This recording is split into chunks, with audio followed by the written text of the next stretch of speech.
Hey folks, welcome to this special edition of Roland Martin Unfiltered. She is somebody who's always been unfiltered her entire life. I'm talking about poet Nikki Giovanni. She recently stopped by the studios of Roland Martin Unfiltered to discuss her new book on poetry, but we managed to talk about everything else but her book. Hope y'all enjoy this conversation. Hey folks, glad to have Nikki Giovanni here, the great poet, activist, author, college professor, rabble rouser, all that sort of stuff. But here's why I'm happy to have her here. Okay, so I had my show Washington Watch for 4 years on TV One. I had News One Now for 4 years on TV One.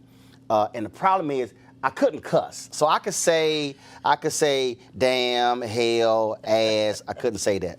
Okay, so y'all need to understand, I have been wanting to tell this story. This is flat out one of my favorite quotes of all time. This quote is up there with Malcolm X, with Martin Luther King Jr., with Frederick Douglass. I mean, some of the greats. I'm telling y'all, okay, so in 2000, we're at Tavis Smiley, State of Black America, at USC, on USC's campus. And I think Charles Ogletree was the one who was interviewing Nikki Giovanni on stage, and I think the brother with the New York Daily News, Stanley Crouch, I think he was on the panel. So the question was asked to Nikki, why do you love hip hop and why do you love Tupac? And this is what she said. She said, somebody got to call a motherfucker a motherfucker. Right there, the whole audience lost it. And every time I had her on the show, I was like, I couldn't say it.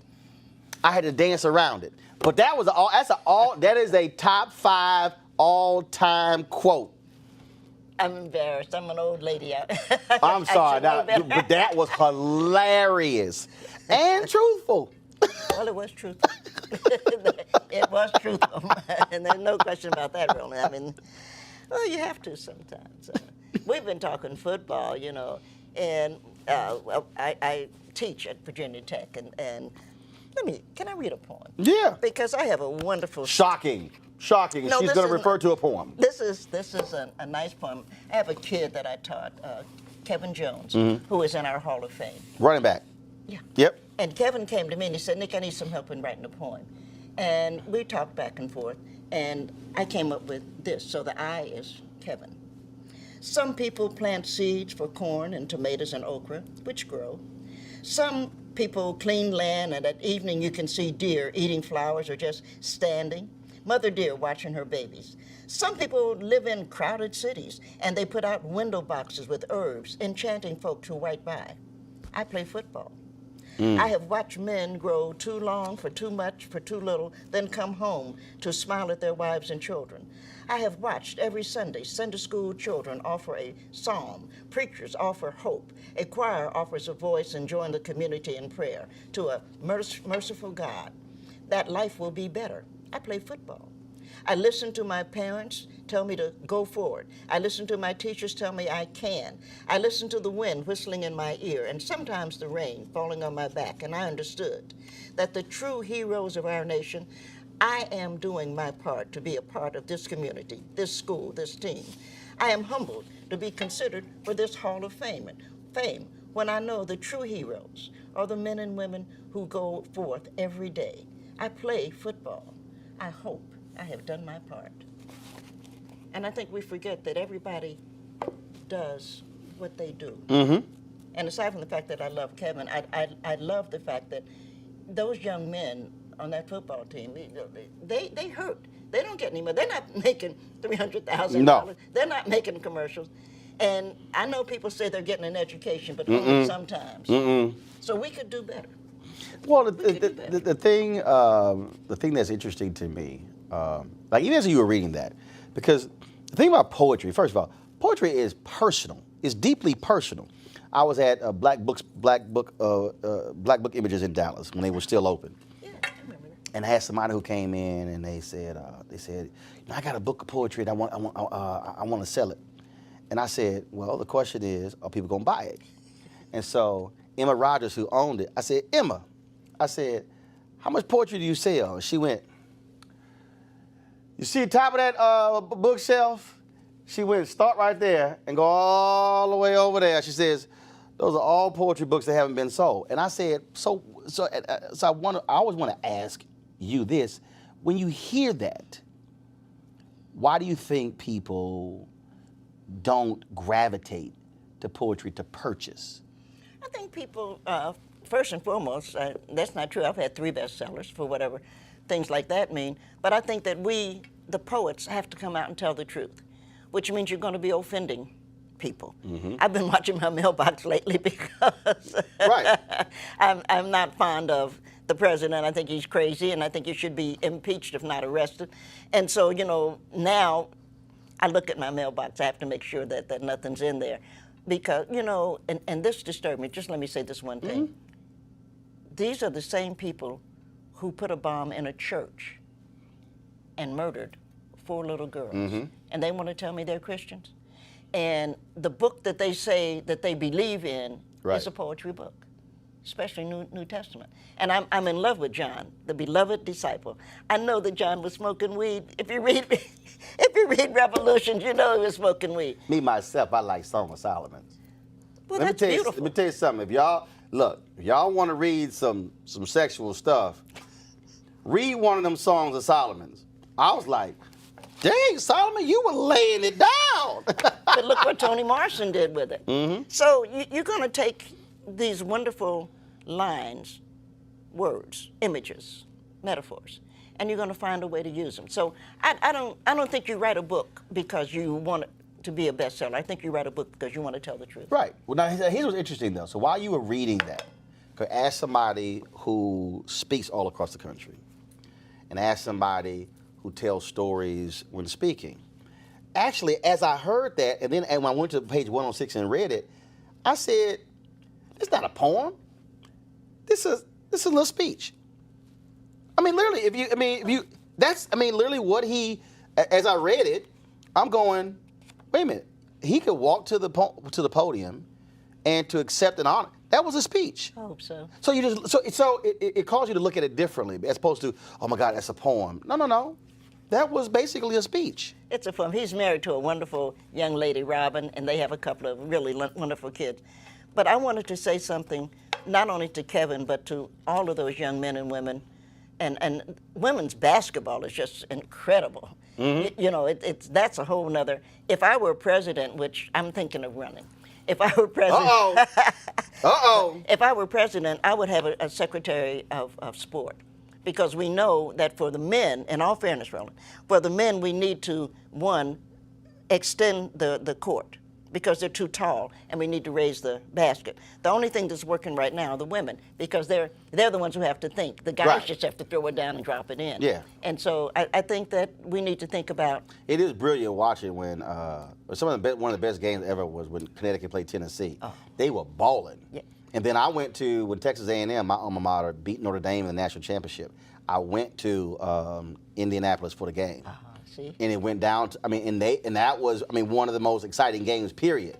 Because they have to think. Right. And I'm teaching Taylor Emery, and of course she's like the number 1, number 2 women's basketball player in America, and I'm so proud of her. She's a good writer too. Just a great kid. I'm not against the men. I don't want somebody to write me. But the men are tall and big, so we're going to have to extend that court to make them have to think. I grew up watching and celebrating Moses Malone and Hakeem Olajuwon. Yeah. The footwork of Olajuwon is just unbelievable. And I hate now seeing a dude 7 feet tall taking a three-pointer. I'm like, get your big ass down on the block and put your back to the basket. And but the game is now just about everybody jacking up three-pointers, as opposed to really, the art. You think back to Magic Johnson and James Worthy and Byron Scott and Norm Nixon and Abdul-Jabbar with Showtime. Yeah. That was poetry in motion. It was. In terms of just how they would just flow. And it is different now watching it where, like, even my Rockets, I can't stand watching James Harden hold the ball for 20 seconds. And I'm like, dude, can you pass the ball around, please? I appreciate that. No, it's boring. We need to make that, don't you think we need to make that change? Just like men's tennis, and I'm a big tennis fan. Oh, now with the speeds? Well, we need to make them have to play 5. It's a wonder they don't all drop dead, a heart attack or something. And I think 2 out of 3 is going to be fine. I think that's going to work. I think we need to do that. But I also think that we need to put a roof so that they're not playing at 102 degrees. Yeah. Even though I don't be from Houston, I don't mind if I got to play golf for money. I want to play at 1 o'clock in August. I want you to wilt. Shame on you. I want you to wilt in that sun. But see, I live down the mountain from Greenbrier, so you can come. You can come. I played there. Yeah. I played there. Oh yeah, great course, great course. Well, the holiday's just around the corner. Now is the time to order holiday cards for family and friends. This year, create custom holiday photo cards quickly, easily, and affordably at simplytoimpress.com. Simplytoimpress.com is your holiday photo card headquarters, with thousands of unique Christmas cards and other designs to choose from. All you have to do is upload your family photos or get them from Facebook or Instagram. Personalize the text and you're done. That's it. It's that simple. Simplytoimpress.com. Print your cards professionally on your choice of premium cardstock in just a few days and rushes them straight to your door. The New York Times Wirecutter named Simply to Impress their favorite custom photo card service. Simply to Impress even offers foil cards and hundreds of great holiday card designs for your business as well. Place your order today to save 30% and get free shipping. Just enter the promo code DEAL at checkout. Save big on holiday photo cards today using promo code DEAL at simplytoimpress.com. That's simplytoimpress.com. You call this a good cry. Yeah, I do. What we learned from tears and laughter. Where did the title come from? Probably, I had a seizure, and that's a long story. But I had a seizure, and my doctor, who I always laugh because Gregory is cute, so I listened to him. Not that if he was ugly I wouldn't, but he's cute, so I do. And Gregory's position was, I eat too much salt. I don't get enough rest. You know how they go through it, because I'm Right. a woman. You have to go through, and I'm black. So Right. the first thing is always you eat too much salt. And I was saying to Greg, I don't think that's the problem. I think the problem is I never learned to cry. And I think that I kept so much in. And now, in my 70s, it's coming out. And if I would learn to cry, I would have avoided this seizure. Now, when you say cry, like, Tears running about down what? your eyes. Just, I have a dear friend who's in prison. He'll die there. He's got cancer. I have the things that make you sad. My mother died in June. My sister died in July, and my aunt died in October. I didn't have time to cry. I had to take care of them. I'm the oldest person in my family, and you hold things in. Yep. You know, my mother and father had arguments every Saturday. you hold things in. And when you keep holding it in, eventually it's got to come out someplace. So it comes out of your eyes, or I didn't start to drink until actually I went to Virginia Tech. I learned to drink my father was alcoholic, and so it looked like alcohol was a bad idea. And then I went to Virginia Tech, and I have a dear friend, she'll be mad at me for saying this, but she reminded me, wine was, Jesus had wine. Right. The Last Supper. He flipped that water to wine. And so she didn't make me start drinking, but she let me see how wonderful it is to drink with your friends. So I've learned to drink, but you have to let things out. And I said to my doctors beyond, I said to Gregory, I think if I had learned to cry, I wouldn't have this seizure. What did he say? He said, I think you're wrong. And I said, Gregory, I have given you a gift, because it's true, I have. I said, you need to create something, the Nikki, and when people come in and they're having, problems, you need to say, oh, you have the Nikki, and you need to show them a good glass of champagne. We'll do this every night. You need to laugh about this, but you need to learn to cry when something's sad. You don't need to learn to be strong, because we live in a nation that tells you, oh, you'll get over it. My mother died. People actually had the audacity, the stupidity to say, oh, you'll get over it. How are you going to get over your mother being dead? Right. I didn't get over my dog dying. Well, my dog is Wendy. Wendy died, and I've got, she is buried in front of the house with a plate. How do you get over what you miss or what hurts?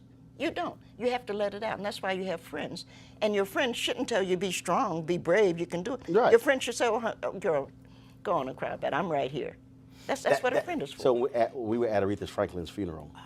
It was interesting because, so Gladys Knight, so she was to my right. So we're in the front row, she's to my right. And she was really broken up by Aretha dying. And so she was crying. And so then Jennifer Lewis, who was sitting in her row behind her, she comes over. And so she's just standing right next to her, and so she's hugging her. Then she's just rubbing her back.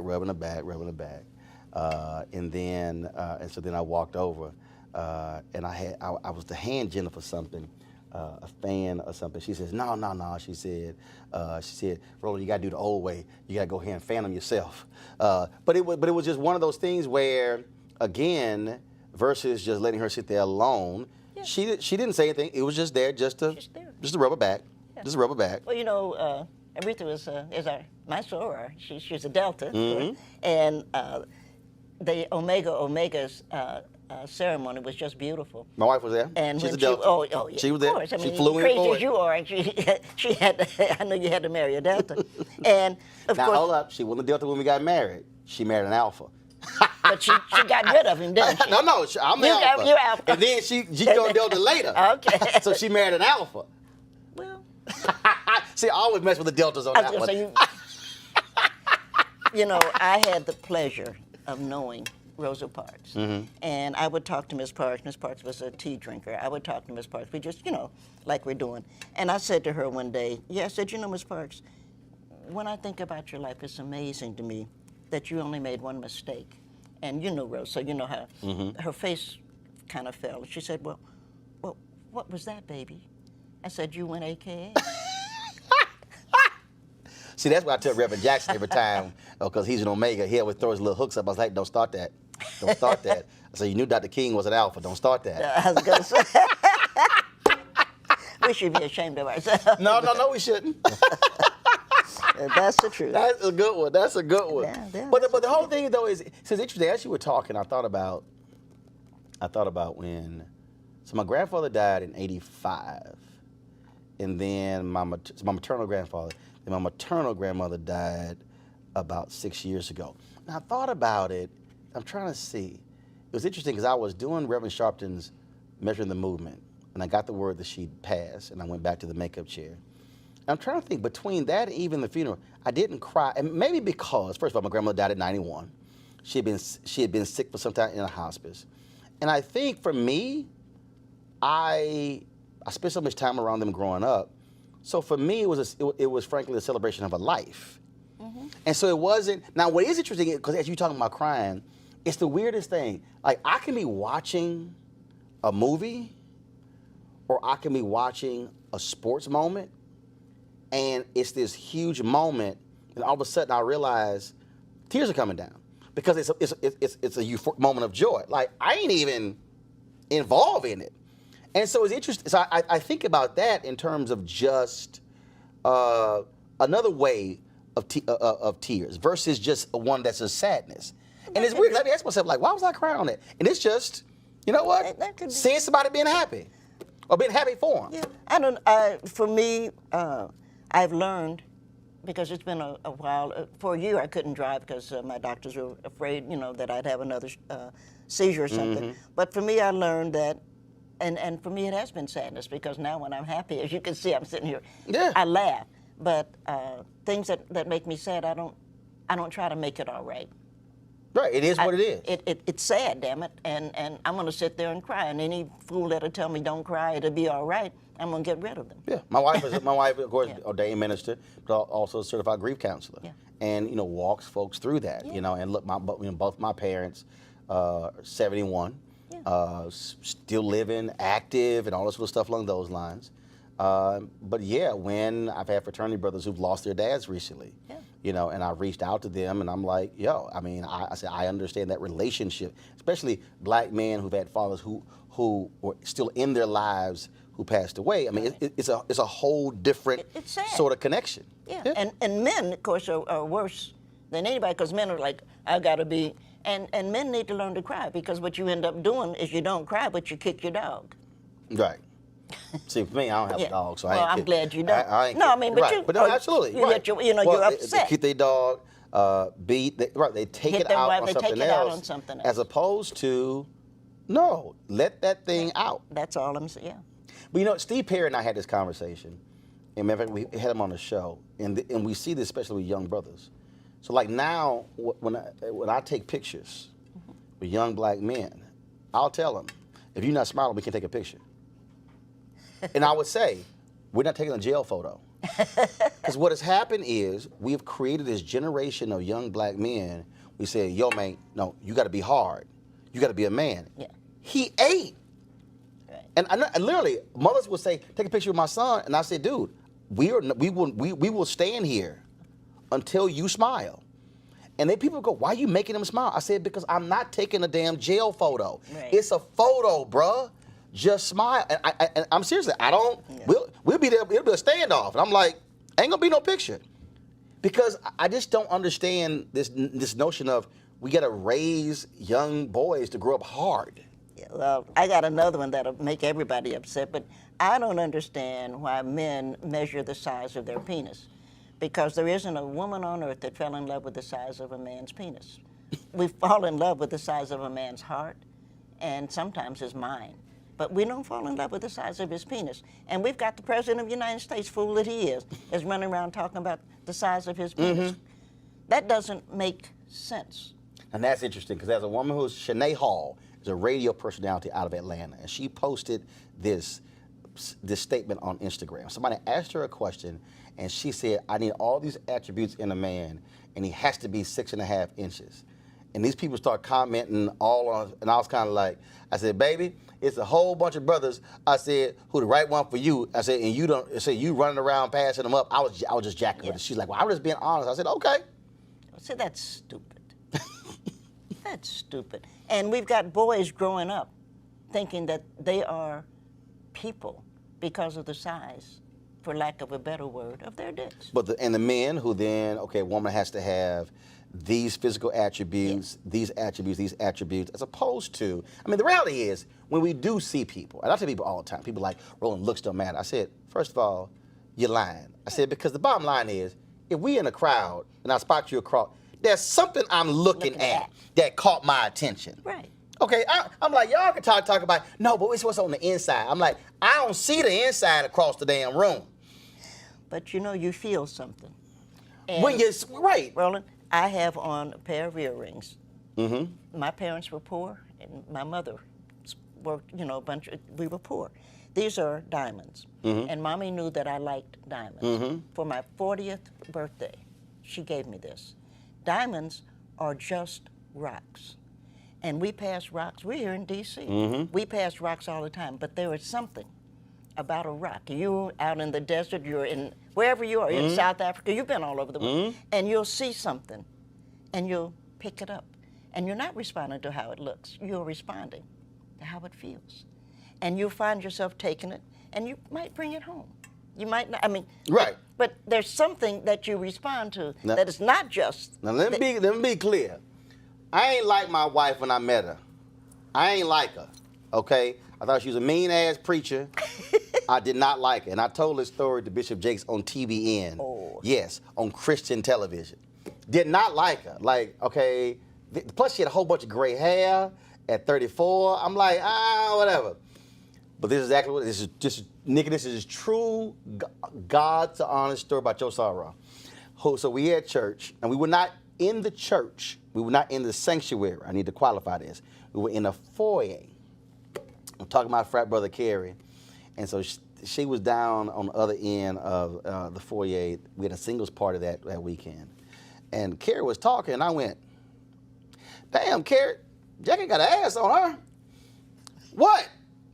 And so then when she came down, a group of us was supposed to go out to eat, and then ended up being the two of us because everybody fell up. We there till 5, 6 o'clock in the morning, and then just talking or whatever. And I just got divorced 6 months earlier, so I ain't trying to talk to nobody. Okay, I'm like, look, damn that, and end up talking.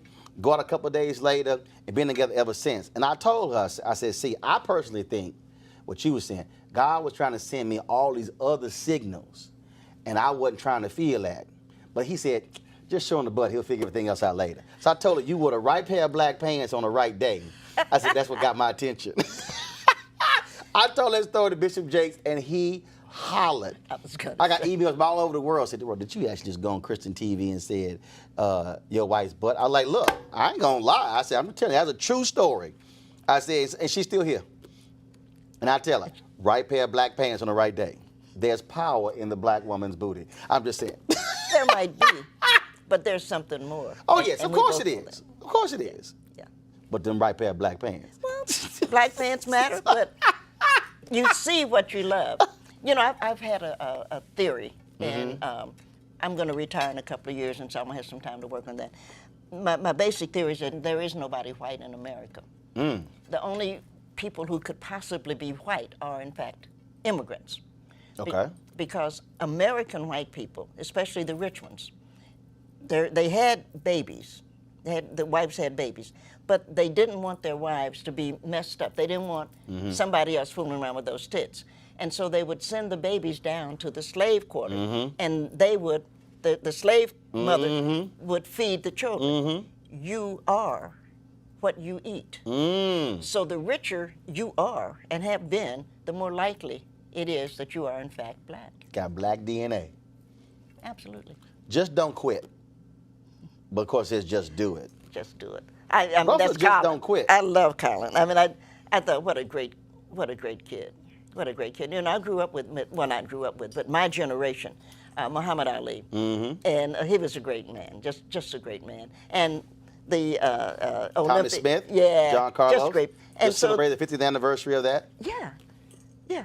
They're just wonderful people, and to see him take that stand, you know. Now, I interviewed Jason Whitlock, and Jason Whitlock said, he said, all y'all keep trying to compare him to Ali. I said, well, first of all, I said, I don't compare him to Ali. Ali is Ali, Kaepernick is Kaepernick. So we had this vigorous debate because he feels as if Kaepernick should be more aggressive in talking. I said, look, not everybody is going to be like Ali. Right.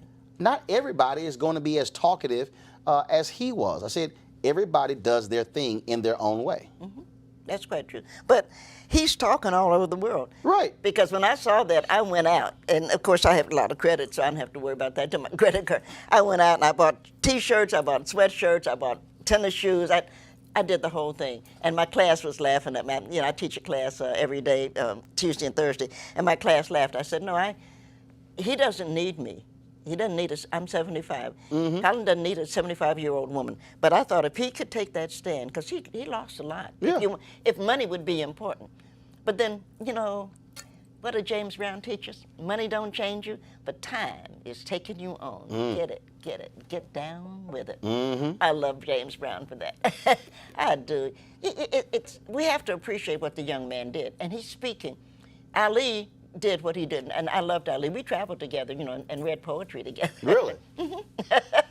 Isn't he credited with like the shortest? What is it? It was like the shortest poem ever, something like that. There was it's one of them Guinness Book of World Record things in credit. But he first of all, watching films and things along those lines, and surely it had to be a hoot traveling with him. Oh, it was a lot of. Well, first of all, his wife. You know, he was. What's the word? What word is a cock hound? He was a lover of women. That would be the other word. He took pleasure. But his wife trusted me, and so we would be going someplace. You know, he went on the bus. He always had the bus. What she didn't realize is that I had to fly, and so my son and I would, because I'm trying to support my mother at that point, my son, a dog. And plus, the bus takes too damn long. Oh yeah, it took too long. And I don't know why Aretha Franklin would not get on that airplane. I'm like, Aretha, look, I know you had one bad episode. But I remember she called me once. She's like, "Oh, Roland, I'm gonna have to get on this plane because this long bus ride across the country." I'm like, "Queen, that's too long. It's too long. I don't even want to take a connecting flight. I want a direct flight. Yeah. I am not taking a bus 2-3 days to get somewhere." But you know, speaking of Ree, she could have taken that time to just relax. And she had a great sister. I knew Carolyn. You know, I knew Aretha, but not well. But I knew Carolyn. You know, and she had a sister, and I didn't know Emma at all. Sometimes you need, when you're as famous as that. Sometimes you need some time to yourself. Buster's work. I didn't have time to be bothered with it. Oh yeah. So his wife would say, "How was the trip?" You know, I said, "Oh, it's great. really smooth." Yeah. It's none of my business what Ali did. I'm not gonna be married to her. When you think about these iconic figures, the thing that because as you were talking when you mentioned teaching, Dr. Maya Angelou, so a month before she died, and I had never in my life thought about it this way, because when you're talking about teaching, so we had the National Portrait Gallery, they unveiled her portrait, and then they had the Smithsonian Museum of African Art, so they had a birthday celebration for her. So I'm interviewing her. And I think I made some reference to my brothers and sisters being teachers. She said, no. You're a teacher. She said, I watch you. You use the medium to teach. Talk about that you don't have to have the title teacher to actually teach people. It's true. Whatever lane you're in. Whatever you're doing. Let me tell you this about Maya, though. Maya was only 2 hours away from me. And I got to be a friend of Maya because she was always very nice to my mother. She would run into Mommy, and she was always very nice. And so over a period of time, we got to be friends. But Maya thought she could cook. I mean, I know you heard her say that. I think I can cook, but I'm right. I cook very well. So I would go down to see her because now she's in the wheelchair. I'd go down, and she would cook something, and I would say, "Oh, this is pretty good, but why didn't you?" You know, and so I guess she was in the mood one day, and she said, "Why don't you come on down?" I said, "Okay," because my best dish is a rack of lamb. Okay. And I said, "I'll bring a rack of lamb so you can learn how it should be."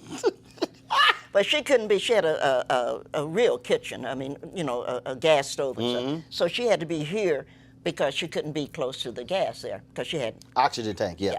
And so I did it. I made it, and it was beautiful.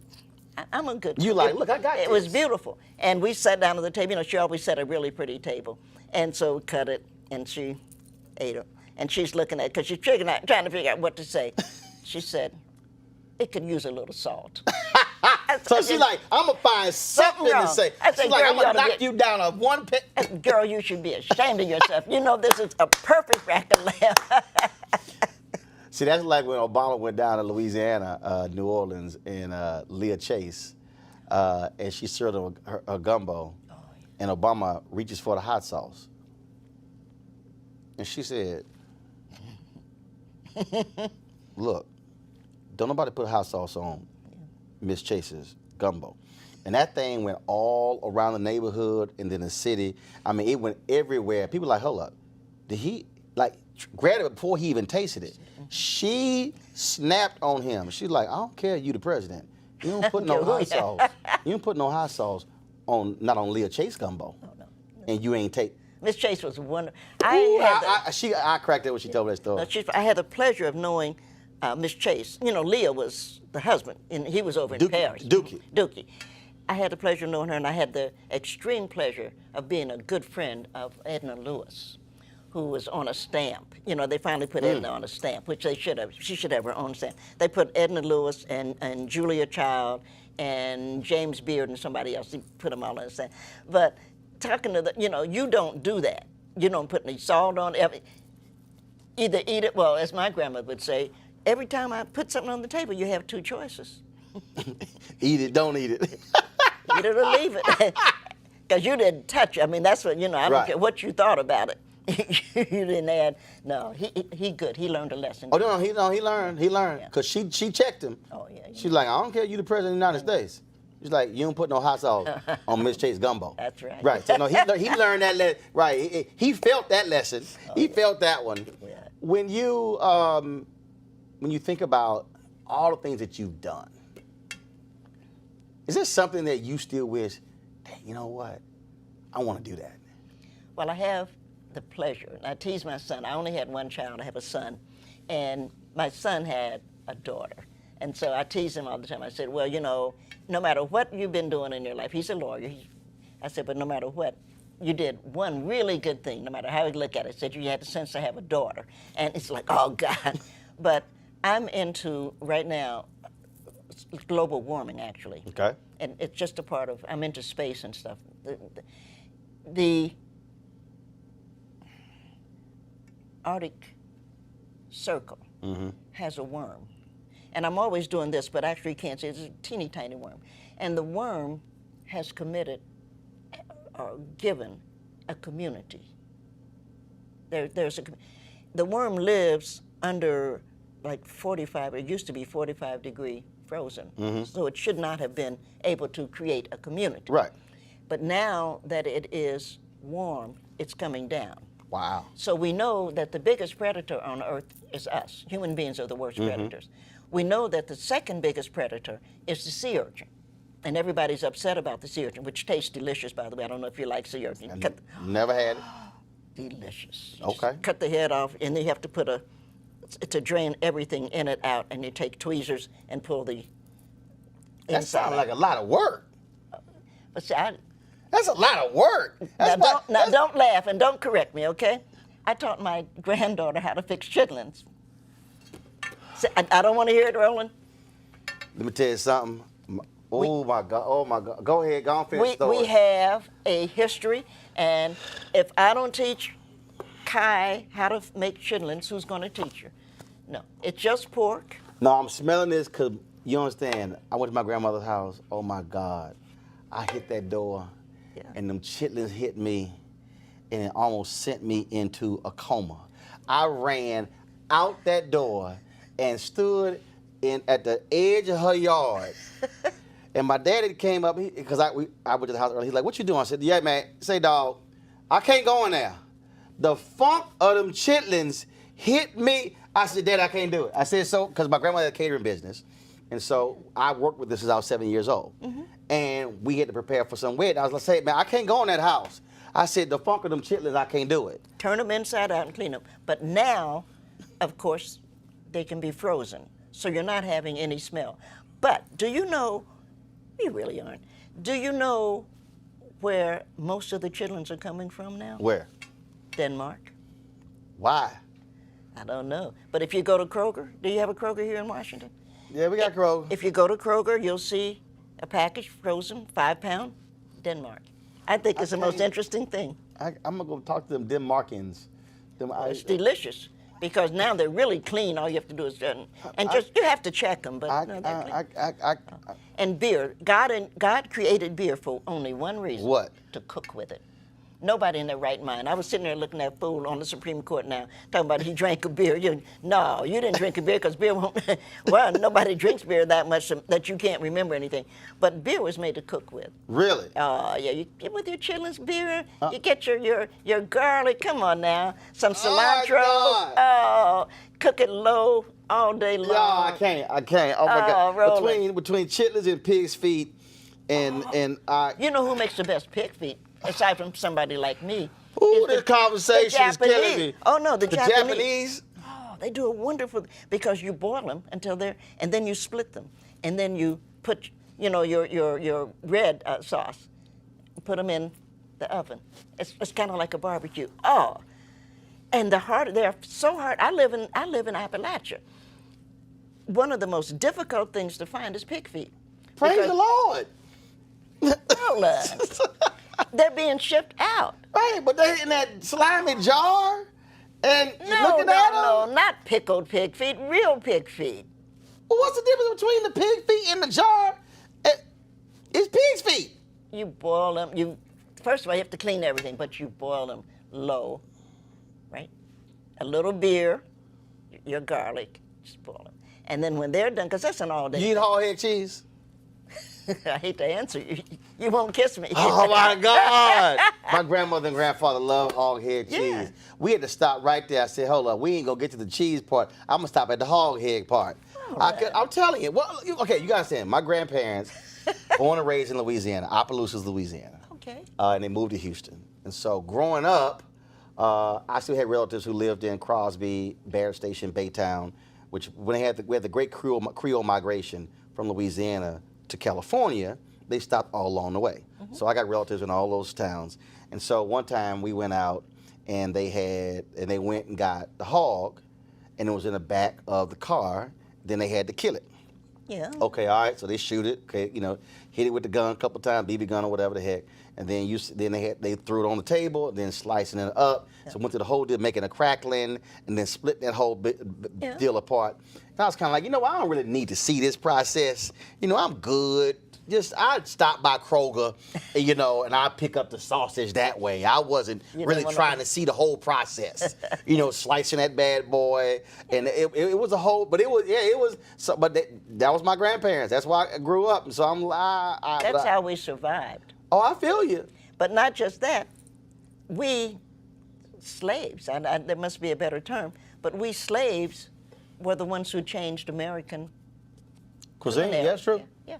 We showed what can be done. And the thing that I love best, and I have a lot of white friends, so I get to tease them about that, is greens. Mm-hmm. Because my white friends often used to think, well, what you wanted to eat was the greens. But what we as black people knew was what you wanted was the pot liquor. That's why we became strong and smart. But you can keep that hog head cheese all to yourself. Oh. You can take my portion. You are more than welcome to have my portion of chitlins, hog head cheese, pig feet. You can have all that. I sit right over there and I just be cool, with a Kit Kat. I'm gonna call your wife and we're gonna get you into. We're gonna get you into urchins, sea urchin. You have to try it.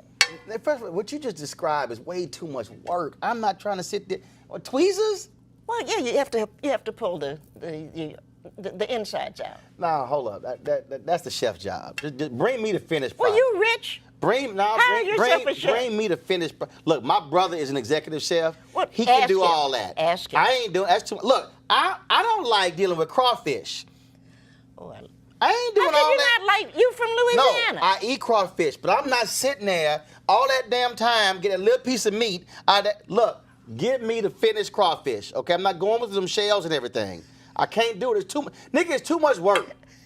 They sitting with a bib on, and they over there hunched over. Yeah. And they working it, and it's a little bitty piece of meat. Oh, yeah. That's too much work, nigga. I ain't got time for all that. I'm like, let the chef do all that. I'll pay you. Don't worry about it. Shame on you. Yeah, shame on me. Plus, you understand. I'm a stubborn eater. First of all, I need to know what that is. Hey, what's this? Like, I don't do candlelight. I'll get my phone, hit the flashlight. What's this?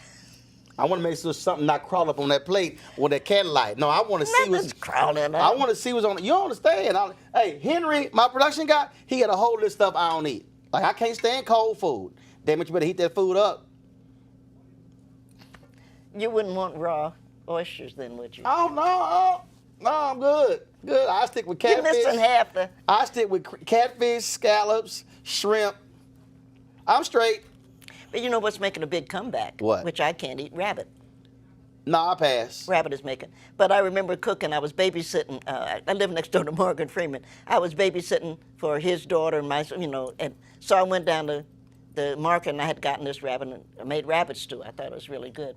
And Thomas my son always wanted to know, well, what are we eating? And I'd always share it with him. I'm with him. And he's like, well, what have we got? And I said, oh, we're eating rabbit stew today. And he looked up. He said, "You mean we're eating Bugs Bunny?" That's the last time I cooked rabbit. That's right, because you just scarred that boy for life. I have. I can't. No, seriously. Look. People, I don't experience. Let me tell you something. So Jay, it's a true story. So we in China. Now Jay's white. Okay. So Jay believes in experimentation. I don't. Okay. I'm black. I keep my stuff simple. I eat at McDonald's all 5 days. No, I had to, because you don't understand. I was hungry as hell all 5 days. So we in one of these open markets. I mean, it's, steam is rising, all kind of different stuff like that, and it smelled good. Don't mean it is good. So they had all this corn, this corn on the cob. And so Jay goes, he said, I'm gonna try some of this. I was like, man, that's you. I'm good. Jay bit to that corn. What the hell was it? Feed corn? He bit. Okay, that wasn't a good idea. He was like, okay, that wasn't a good idea. It was feed corn. I said, oh, you thought it was regular ass corn. I said, see, Jay, that's the difference between me and you. You're white. You will do that. Well, I'm not white. I said, I'm black. I'm going to stay in my lane. Shame on you. You asked me what I would like to do. The one thing that I cannot do because it's over was I always wanted to go with Anthony Bourdain to Vietnam because they make the best chicken soup in the world. You sure it's chicken? And I thought, boy, wouldn't it be great? I was so sorry he committed. You sure it's chicken? Well, Anthony, no, I'm not sure. I don't know. I have to think about it, but it's delicious. Right, I got you. But Anthony always said he wouldn't eat human, which was smart. I'm kind of with him on that. I am, and he won't eat dog, and I'm with him on that. I'm with him on that. And then the rest of it, then you have to be careful what you eat when you're eating in Korea, especially. Yeah. But I thought, boy, when I was so hurt when he committed suicide, I didn't know him, but I thought, wouldn't it be great to be able to find a way, and we'll go to Vietnam, and we'll just do a show like we're doing this, and we'll eat their stuff. I don't know, Nikki. You might be eating by yourself. I might be commentating. I'm just not. Look. I know what I like. I know what I like. Like Houston's restaurant. I ordered the exact same thing for 15 years. Oh my. I don't even look. Here's the problem when you eat something and you switch it up. Now your palate's messed up and now you're mad. No, you're mad. Look. My first wife. My God. First of all, I used to like hanging out with my family because my family we cook. Okay, the whole family cook. Every man in my family know how to cook. Right. We don't need no women in the kitchen. Y'all go sit down. We don't need y'all in here. Okay, so we can all cook. And my family, everybody, we got food. We do it up. Nikki, I'm not lying. It's a true story. We go to her parents at San Antonio, just the two of them. I'm like, damn it, we going to eat Chinese. I'm not trying to eat no damn Chinese on Christmas. What's wrong? Damn it, I need a real meal. We go to this Chinese restaurant. It is the most god-awful food. I'm mad. I mean, we eat bad food. Not you mad. You want to cuss folk out. The only thing I had on my mind was going to the store and going to buy me a Mrs. Smith Dutch apple crumb pie and some vanilla ice cream to get that taste of that bad Chinese out my mouth. Nikki, why we go to 4 grocery stores, I can't find no Mrs. Smith Dutch apple crumb pie at a single store. I got to sit there at that house that night, mad, cussing, that food in my mouth, that taste on my palate, because it was that. See, bad food will make me mad. Kiss your wife. That didn't do it. I was mad because she the one took me to the damn Chinese place. So she could have kissed me. I did. She could have kissed me. She could have did more than that. I would have been like, damn it, that bad food. Oh. Bad food will put you in a foul mood. But great food, like you bring me some bad gumbo, I'll cuss you out. It better be some good gumbo, because I love gumbo. Yeah, gumbo's good. I love okra. But I make good ice cream. I'll have to do that too. I do homemade ice cream, yeah. What flavor? I make mostly vanilla. I make my grandfather's recipe. See? I like vanilla, Grandmother liked pineapple. I like chocolate. Well, you can always add chocolate. Put your finger in it. So y'all thought we were talking about poetry today, a good cry. This actually ended up being a food discussion. I'm sure y'all are shocked by that. Last question for you. You said you're going to retire, but that's retire from teaching. Yeah. Then what you going to do? What do you want to do? You can do like Will Smith did and jump out of a helicopter on a bungee jump over the Grand Canyon? No. Okay, all right. No, I'm going to write. I'm trying to write a couple of books. My granddaughter and I are going up to the Arctic Circle. Okay. We're excited about doing that, and I'm going to learn. Now, see, I hate to say this to you, but I want to learn how to use chopsticks. And I say, I hate to I say- can't. I can't. I think it's so neat. It is. I go, hey, that's cool. Bring me that fork. I know. I try. Nikki, you gonna starve by like one little rice on the thing? I don't know how they do it. I don't know how. But they do. So the question is learning something different. Right. I don't know. I look. I've tried. I'm like, say, dog, bring me that fork. I can't be here all day with this dog on chopsticks. I pretty much have learned, and you wouldn't like they did, how to open an oyster. And I've been working Like on down sea your oysters. I know. See, It's too slimy. there's no life without oysters. It's too slimy. Oh no, that's why God invented lemons. He put a little lemon. Oh, What, that's gonna get rid of the slime? it's not slime. But I ain't trying to eat that. I'm Yeah, there you go. What's it? Get with a straw next time? No, just put and a nice glass of champagne. But see, I don't drink. Well, shit. I've never drank in my life. Don't worry about it. It's a digital show. You can cuss. It's all good. You ain't gotta cover your mouth. You can say shit. No, I've never drank in my life. I've never drank in my life. Well, you're deprived. When you retire, you have to learn to drink. No. My brother would tell you, like, I don't want to see your ass drink. He said, you already a fool. I mean, I have never drank in my life. Not even a little champagne to. I've never drank in my life. My dad tried to give me some non-alcoholic beer. I wouldn't drink it. It's just I just don't. And I don't know is it because my mom asked me when I was a kid to fix up some rum and Coke. I don't know why in the hell I thought I was gonna taste it, see if there was enough Coke in it, and just screwed my whole stomach up. I think I probably don't drink. Again, I just never had the desire. Right. And probably because I had an uncle, my Uncle Warren, who's now in hospice care. My Uncle Warren had a Big Gulp before 7-Eleven created Big Gulp. Oh. I mean, I was like, dude, how did you get that big ass cup? And it was all alcohol. And he would come up. But I've never. I mean, we had alcohol. My parents drank. My family. We had parties and stuff. I just never. My brother does. Mm-hmm. I just never ever was interested in wine coolers or anything. And people give me alcohol. I tell people come to the house. I'm like, y'all come drink all this stuff up. I don't know why in the hell they give me alcohol because I don't drink. No, I've just never had any interest. Now I'm always the driver. Well, it's good to have you around. I'm always the one to remember what everybody did. So when it's like, what happened last night? So this is what actually happened. At 9:25, you see, so somebody got to be the reporter on what happened. No, everybody should. There's a dish towel that says, the advantage of living in a little town, which I do, is when you don't remember what you did, everybody else does. There you go. See, I remember what everybody does. My family will tell you like how he remember every detail of what happened at this event, at this family gathering. Oh yes. Oh, I'm the family reporter. So we're looking forward to the book when you retire, huh? Oh no, I don't know if I'm gonna write that book. That book gonna be a little ignorant. But that's how I use social media. So like my niece who just walked by, she does some work for us. She has her own hashtag, the Laney Chronicles, LANI. Oh. So stupid stuff she do, it go on social media. I create videos when she asks me dumb questions. When she's got her hair in a bonnet, I don't care. She's like, oh my God, my hair's in a bonnet. I don't care. It's my social media. It don't mean nothing to me. So yes, I will embarrass all of my nieces and nephews. And then they like, Uncle Roro, you play too much. And I'm like, well, y'all going to suck that thing up. That's what I do. So I'm the most hated and loved uncle at the same time. At the same time. Yo, the book is A Good Cry. I know we ain't talking about the book, but we're talking about everything else. But I'm sure there are poems in here about eating oysters and hoghead cheese and sea urchins, sea merchants, and everything else. Again, Good Cry, what we learned from tears and laughter. And there's been a lot of laughter in this interview. Nikki Giovanni, always good to see you. Thank you so very much. Thank you. Enjoy yourself. Thank you. And I can't wait for this presidential run. Because, hell, you younger than Joe Biden. Might as well run. Yeah, why not? Why not?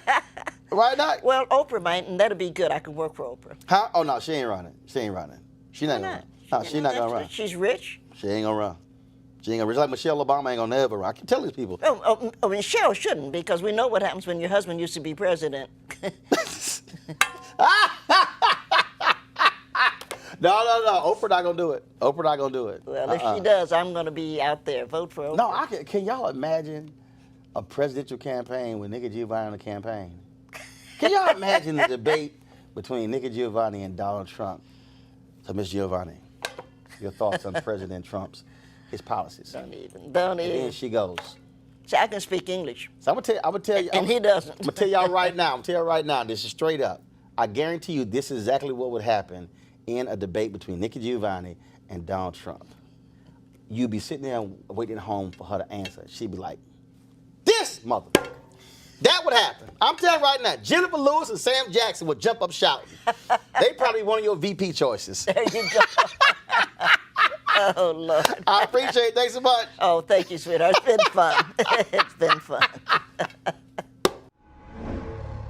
Didn't I tell y'all Nikki Giovanni was unfiltered? Man, was that a wild and fun conversation. Please get her a new book on poetry, and also support Roland Martin Unfiltered by going to RolandMartinUnfiltered.com. Of course, your dollars joining our Bring the Funk fan club supports this show, allowing us to bring you those kind of conversations, unfiltered, unapologetic, and of course, independent Black news. And so please do that. I implore you to do so because, again, we certainly need to have these platforms. We can have that type of honest and frank conversation. All right, folks, I got to go. Y'all have a great one. Take care. Holla!